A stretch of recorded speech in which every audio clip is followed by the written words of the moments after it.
This car is a very big deal for the BMW Mini Group. Why? Well, for a couple of reasons.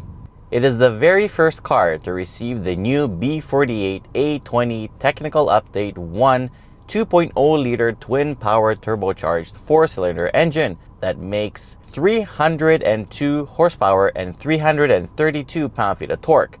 And that makes it the first ever BMW 4-cylinder engine to crack 300 horsepower.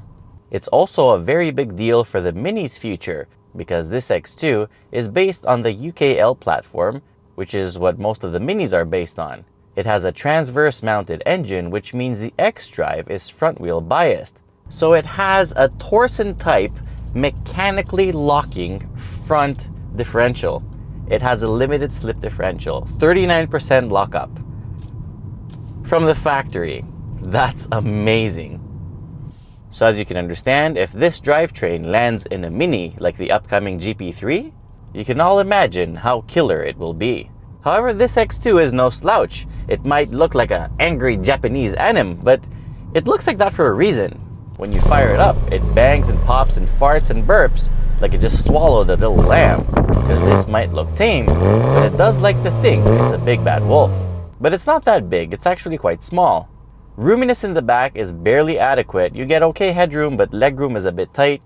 The opening of the front door is also very tight, and you have to squeeze yourself in. But once you're finally inside, the joy begins. The color scheme inside is quite wild, and it complements the pretty good fit and finish that gives you a peace of mind so you can focus on things that really matter, like driving. I still do have 3 complaints though about the interior. First of all, the volume knob, the power logo rotates as you rotate the knob, which is like unacceptable. Then the mirror has this little thing here which looks like his nose is dripping and it's like a little booger, which it looks disgusting. And the indicator stock feels kind of cheap. It has some rough corners. Other than that, this is pretty much excellent. Eco Pro mode is a mode that you should never touch. Comfort is as laid back as you'd ever want this thing to be. And I'm happy to report that the exhaust, even in comfort mode, sounds really good. Once you flip it into sport mode, you do get enhanced sound through the speakers, and that kind of overpowers the actual exhaust.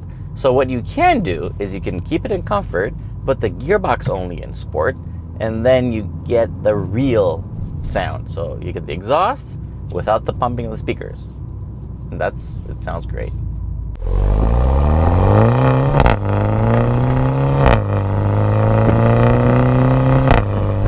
Made it to a quite fast Aisin 8-speed automatic gearbox with shorter ratios than the other X2s. 0 to 100 kilometers an hour comes in under 5 seconds, and you have launch control to help you do that.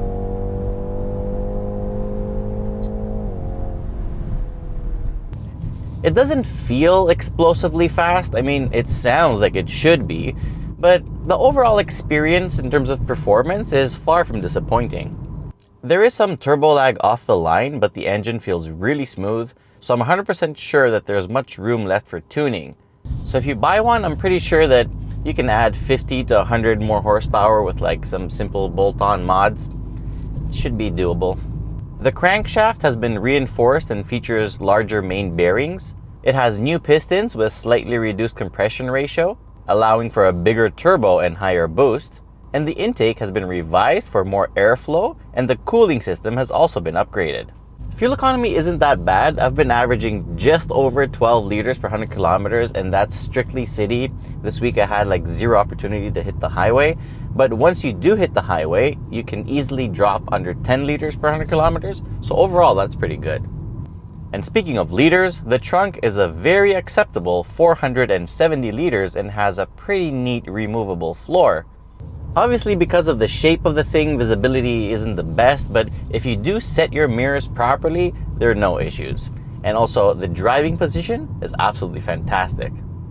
The seats support the body really well, the steering feels good, and it has a quicker ratio than the other ones. And the brakes with the 4-pot front calipers are really strong. This version of the X2 sits 10 millimeters lower than the other variants. Unfortunately, this specific car has not been optioned with the $500 dynamic dampers, which in my opinion is a must, because this is what it feels in sport mode all the time when you have the dynamic dampers. And honestly, it rides a little bit too firm. Personally, I like it because it's my kind of thing, but you know what? If you had the dynamic dampers, when you set it in comfort mode, it would ride a little bit better. The chassis is super rigid, so once you throw this thing in a corner, the tail follows the nose on a slight oversteer slip angle, which makes it really fun. I mean, despite the raised ground clearance, this thing really feels like a hot hatch. It is quite heavy though. Curb weight is just under 1,700 kilos, which is crazy a lot for the size of this thing. Maybe because of the slight body roll, it's even more entertaining than a hot hatch. It definitely is more usable all year round, and in the snow, this would be the toy to have. All the technology you need is here, including Apple CarPlay and BMW connected services. Practicality is good thanks to the versatility, so you can kind of recline the back seats a little bit and of course fold them completely. And the biggest thing about this car is that the fun factor is huge. The X2 M35i starts in Canada at $49,200 and $46,450 US in the States.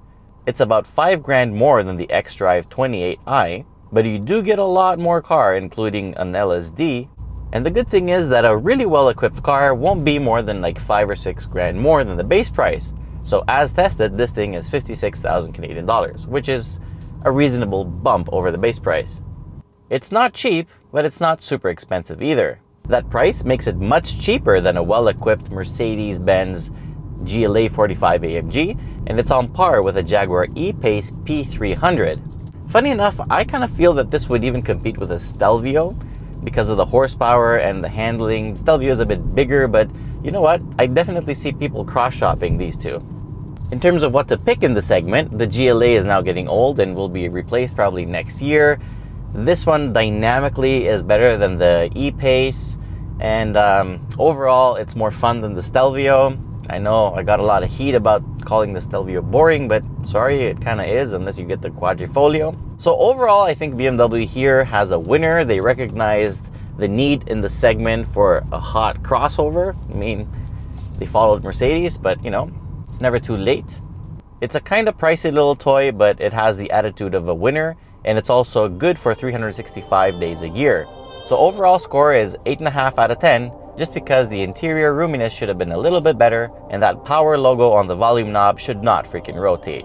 Perfect.